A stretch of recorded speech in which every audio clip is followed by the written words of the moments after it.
começar nossa aula de hoje, que está super especial, e vou começar com um assunto que tem tudo a ver comigo e com você, que é estresse. Estresse, já posso começar a falar para você o que é estresse? Esse conteúdo eu falei de forma muito mais ampla lá no nosso curso, viu? Estresse é um termo que vem da engenharia inglesa, que significa força que tende a deformar um corpo. É um termo utilizado por Rancelli lá na década de 1940, porque ele percebeu que existiam alguns eventos fisiológicos que lembravam muito esta força que tende a deformar um corpo. E por conta disso, ele pega esse termo emprestado da engenharia inglesa e traz para esse contexto da saúde humana, né, que tem a ver com o nosso organismo. Então, o que pode ser uma força que deforma o corpo, o estresse? Tanto coisas positivas, estímulos positivos, quanto negativos. Quando você faz exercício físico, por exemplo, é o impacto que o seu corpo está recebendo que vai tirá-lo do formato ali original de como você está e vai colocá-lo numa outra condição. E não falo só da forma muscular, não, que você vai estar aí com seus músculos mais rígidos, não. Vai acontecer uma mudança mesmo na sua forma de respirar, no batimento cardíaco, muitas vezes até mesmo na sua qualidade de sono. Então é um estímulo, e este estímulo se chama exercício físico, que veio, impactou o seu corpo trazendo modificações positivas, ok? Só que infelizmente, ou felizmente, porque a gente tem a capacidade de lidar com aquilo que não é tão confortável e não tão dentro daquilo que nós planejamos para sermos mais felizes, mais saudáveis, mas quando muitas vezes estes estresses eles são negativos, podendo gerar para nós prejuízos muito grandes. Por exemplo, privação de sono. Alguém que não dorme direito pode ter uma deformidade neste organismo, até mesmo desenvolvendo doenças muito sérias. Parece que o Alzheimer está muito relacionado com a privação de sono também, viu? Presta atenção nisso. A gente cuida do hoje para garantir um futuro melhor, ok? Uma frase que eu gosto de dizer, que eu escutei de algum professor, que diz assim, eu não preciso conhecer o futuro, eu preciso estar preparado para qualquer futuro que apareça. Olha só, e você tem essa capacidade com atitudes, tá? Com conhecimento, colocando em prática o que você aprende. Então, quando nós encontramos forças que tendem a deformar o nosso corpo e elas são negativas, isto pode gerar um grande prejuízo. E este grande prejuízo pode trazer como consequência a perda da saúde física, a perda da saúde emocional, uma tristeza, né, que vem e não quer passar. Então, por isso que é muito importante. Quando a gente olha para o estresse ele tem 3 fases. A fase de alerta, de resistência e de exaustão. A fase de alerta é quando o seu organismo recebe pela primeira vez um impacto. E aí ele então fica em alerta. Alguma coisa diferente aconteceu, eu preciso reagir. Só que esse estresse não passa. Você vai sendo impactado. O corpo vai ter que criar estratégias para poder resistir àquele impacto, para ele não sofrer além daquilo que ele pode suportar. É a fase da resistência. Como, por exemplo, você ficar em privação de sono. Ou todos os dias estar preocupado com a mesma demanda lá do seu trabalho. Esse corpo, então, começa a resistir. A criar estratégias para não sucumbir.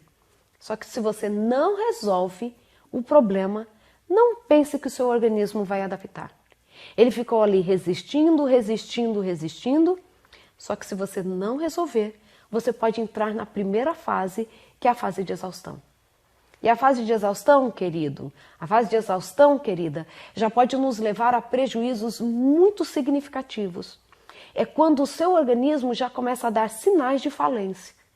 E nós dizemos que, na verdade, o estresse ele tem 4 fases.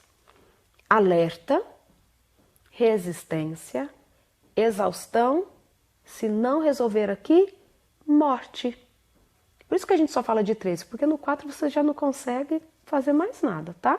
Então a gente tenta parar aqui, ó. Na verdade, evitar esse daqui, mas se chegou aqui, a gente tem que voltar. Agora pega aí o teste. Quero ver o que você respondeu. Não te dei nenhuma dica antes, porque eu não queria te influenciar, tá? Fase 1, alerta. Fase 2 é a de resistência e a fase 3 é a de exaustão. Me fala aí quantas você assinalou na primeira. Se quiser, pode escrever aqui, ó. Fase 1, quantas você assinalou? Que tem a ver com as últimas 24 horas, né? Que você anotou. Começa a escrever aí que eu estou esperando você colocar, porque eu quero que você seja muito sincero também com os números que você vai apresentar, com o número que você vai apresentar agora e com os números que você apresentará depois. Olha, se você assinalou na fase de alerta até 7, a gente fica tranquilo. Tranquilo no sentido de que você está recebendo um impacto sobre o seu organismo, mas que ainda não passou da normalidade. Porque todos nós somos o dia inteiro, né, o tempo todo impactados com algum tipo de estresse. Seja bater o pé numa cadeira, seja assustar com alguém buzinando, faz parte do dia a dia.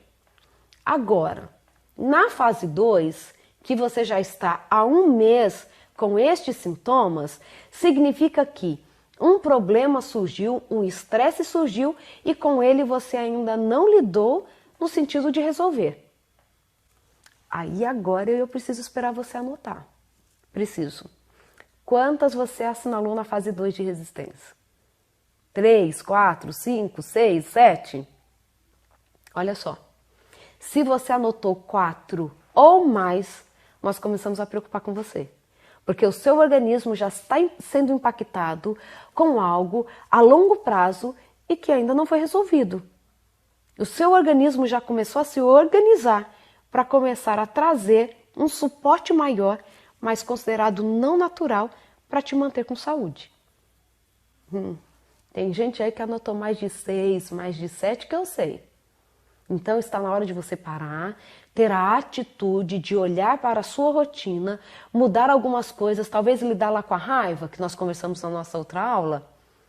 Mudar lá a atitude, quando alguém fala alguma coisa, se distrair. Qual é a frase mesmo que vocês aprenderam comigo? Qual é o termo? Não é comigo. Não é comigo. Então talvez você esteja precisando colocar isso em prática. Se assinalou de 4 a mais, nós falamos que você está na fase de resistência. E você já sabe qual é a próxima fase, né? Mas não quero que você apague o que você anotou na fase 3. Porque a fase 3 é de exaustão. Mas na fase 3, se você assinalou mais do que 7, é que a gente começa a ficar preocupado. Preocupado no sentido de que você já está em fase de exaustão, tá? Porque se você já passou pela resistência e ali você já teve mais do que 4, você tem que começar a olhar a sua rotina, mudar algumas coisas, mudar alguns sentimentos, para que você possa ter mais qualidade de vida. Agora, na fase de exaustão, se você já assinalou 7 ou mais, nós começamos a preocupar porque este organismo já começou a mostrar sinais de falência. E o que é mais difícil de lidar e é o que mais traz impactos negativos sobre o organismo é o estresse que nós chamamos de estresse crônico imprevisível. É aquele que já é a longo prazo e que é imprevisível. Hoje foi o chefe. Quando chegou à noite, o pneu do carro furou. Chegou em casa, o filho trouxe um problema da escola. O estresse vai mudando. Você vai colecionando diferentes fontes de preocupação. E de forma crônica, todo dia tem alguma coisa.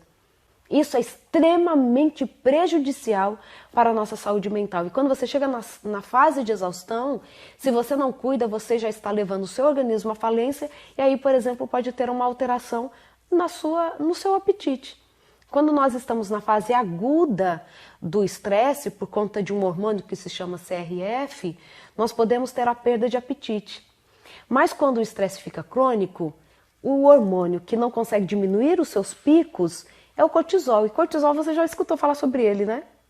O cortisol com picos elevados e constantes no nosso organismo pode levar-nos a, que a gente chama de um comportamento orexígeno, que é a vontade absurda de comer. Só que não é qualquer coisa que o cortisol quer que você coma não, viu? O cortisol quer gordura e açúcar. Tudo que a gente não precisava nesse momento, que vai trazer impactos absurdos, negativos para a nossa saúde. Então, olha aí no seu estresse e cuida, muda algumas coisas da sua rotina para que você possa ter mais saúde. Sabe por quê? Um estresse não cuidado torna-nos mais vulneráveis à ansiedade, à depressão e também a outros transtornos emocionais, como, por exemplo, a ciclagem no bipolar. Então, o estresse, por exemplo, uma privação de sono de uma única noite, quem é bipolar pode fazê-lo ciclar e ele entrar na fase de mania. Ciclar é quando sai de uma fase e vai para outra, tá? A bipolaridade tem a depressão e a parte de mania, e aí ele pode ciclar indo para a fase de mania. Como a única noite de privação de sono. Viu como é importante? Como você tem que cuidar do seu corpo? Como a gente precisa de informação, como as que você está tendo aqui, e que também foram preparadas com muito carinho para o nosso curso Seja Feliz, a Neurociência da Felicidade, onde eu explico com mais detalhes tudo isso. E aí, quando a gente vai falando, nós chegamos então na tristeza, que é o conteúdo, uma dessas emoções. Lembram das 4 emoções? Tristeza, alegria, medo e raiva? Nós vamos conversar agora sobre a tristeza. A tristeza é uma emoção que te faz refletir. E você tinha noção ainda de que a tristeza é negativa, não é? Mas a tristeza coloca a gente para refletir.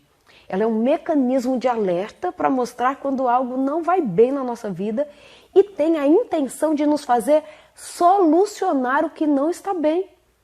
Você achava que tristeza era algo que a gente tinha que viver passivamente, não é? Não. Ela tem que nos colocar, e esta é a intenção da tristeza, de nos colocar para refletir, para trazer solução para algo que não é benéfico para a nossa saúde. Para a nossa saúde tanto física quanto emocional, ok? Embora não seja agradável sentir-se triste, é importante darmos atenção a essa emoção. E esse mecanismo de alerta que é a tristeza vai nos colocar em um movimento de perceber que algo não está bem, porque a tristeza é um verdadeiro alerta. Pense na tristeza como uma lâmpada vermelha, e eu gostei desse exemplo quando eu vi em um livro. Ela é uma lâmpada vermelha que se acende quando algo não conveniente acontece, quando algo não está legal. Por exemplo, se você perdeu seu emprego, lógico, você vai se sentir triste, e a tristeza é a lâmpada que se acendeu, é o alarme que está ligado, o que indica que você deve encontrar uma solução para o problema.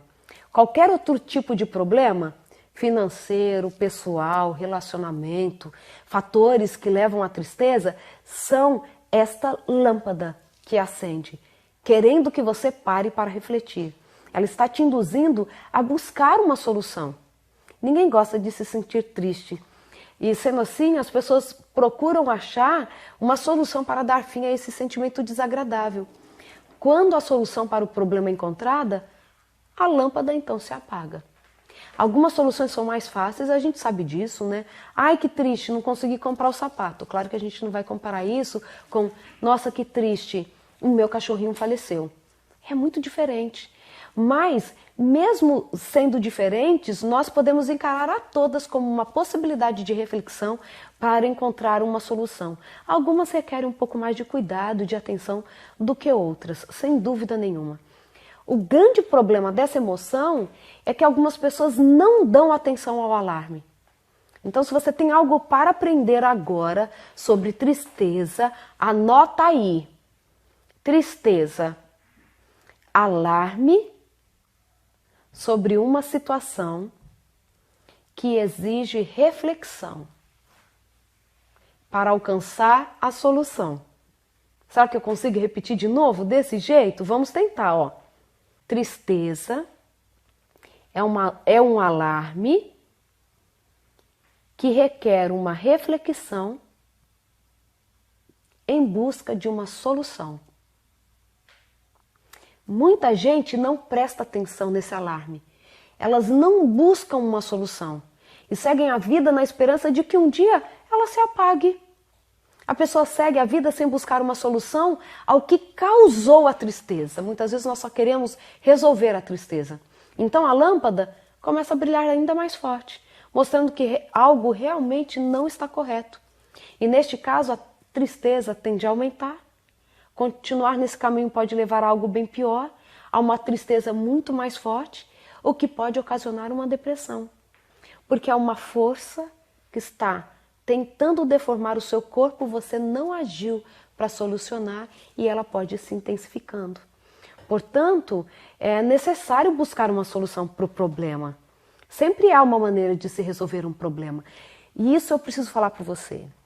Às vezes o resolver o problema não significa que você vai lá, vai atuar e vai ficar feliz porque imediatamente resolveu, mas você vai refletir e talvez na reflexão você vai chegar a essa conclusão. Olha só, não é algo que dá para resolver agora.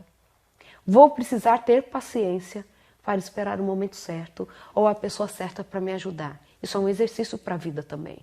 É importante lembrar que a tristeza é um alarme. Eu preciso falar isso de novo para você. Ela não resolve o problema e sim o ajuda a identificá-lo. E tem muita gente parando na tristeza, como se fosse o fim em si mesma. Eu preciso afastar a tristeza do meu coração. Não é isso. Você precisa encontrar uma solução. Então, de modo geral, encontrar problemas e solucioná-los é uma tarefa fácil. Basta dedicar tempo a você mesmo e empenhar em encontrar uma solução. São poucas as circunstâncias na vida que é tão difícil, tão difícil, tão difícil que não tem uma solução. Na grande maioria, conseguimos resolver os nossos problemas sozinhos. Porém, em alguns casos, claro que a procura de pessoas especializadas para a busca de soluções em determinados momentos pode ser necessário. Se você está tentando, está ficando desajustado com aquela situação que gerou tristeza, não fique esperando muito tempo não, tá? Porque às vezes se você procurar uma ajuda antes, você consegue a solução antes de uma depressão, por exemplo, se instalar.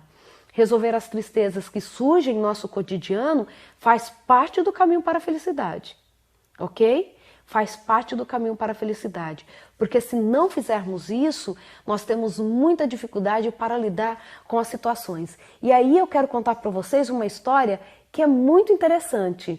Uma vez conversando com uma mulher, ela me disse assim: eu carrego uma tristeza no meu coração tão profunda, já há 2 anos. E eu disse assim, o que foi? Ela disse assim, olha, eu sempre me considerei filha da minha sogra. Ela sempre me tratou como filha porque ela tem só 2 meninos. E eu, quando entrei na família, fui a menina que era o sonho dela. E sempre fomos muito próximas durante quase 30 anos. Esta relação foi incrível. Como sempre de costume, aos domingos eu ia à casa dela para almoçarmos todos juntos, ali a família toda. E um domingo eu fui até a casa dela. Quando eu chego lá, ela está sentada no sofá com a outra nora, batendo o maior papo. Quando eu abro a porta e falo bom dia, ela vira para mim e fala assim, que legal que você chegou, estava te esperando para a gente passar um cafezinho para todo mundo. Mas eu me senti tão ofendida, ela me falou.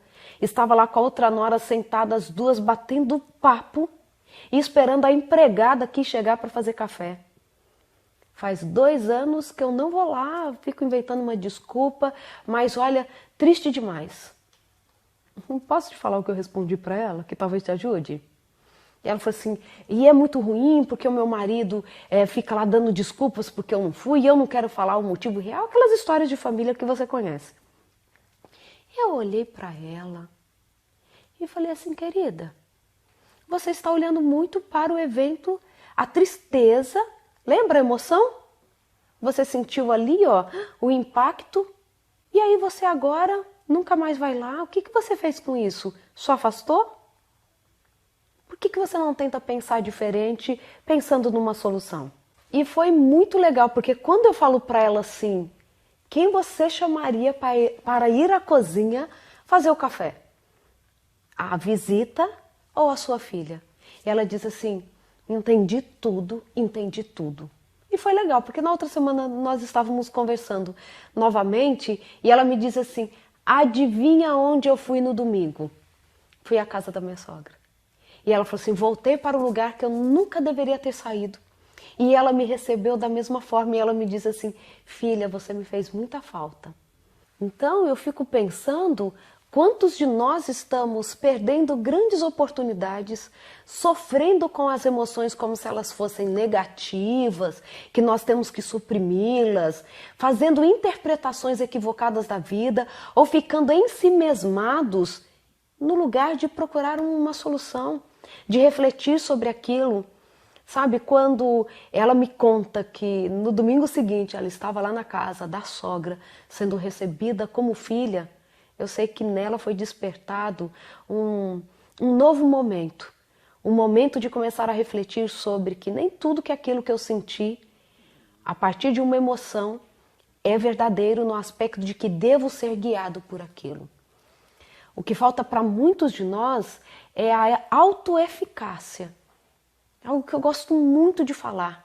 Porque se você for autoeficaz, a sua vida vai ser muito melhor.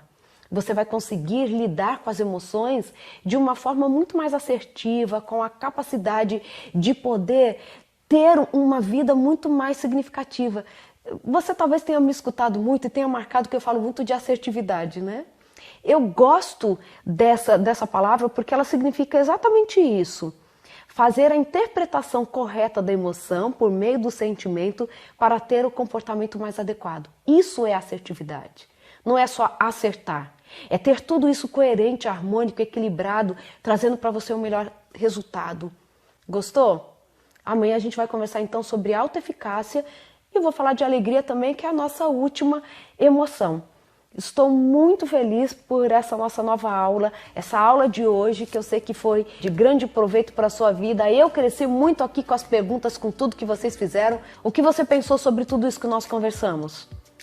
Provocou em você o desejo da mudança? Se provocou só o desejo, eu quero que te leve à ação para mudar, ok? Então, anota aqui as suas perguntas, me pergunte e aquilo que eu puder responder dentro de tudo isso que nós conversamos, vou ter o maior prazer de batermos este papo super gostoso e ao vivo para que você então possa ser ainda mais feliz, para que você possa ter mais condições de treinar o seu cérebro. Até amanhã, e eu sei que teremos um encontro muito, muito proveitoso. Até amanhã.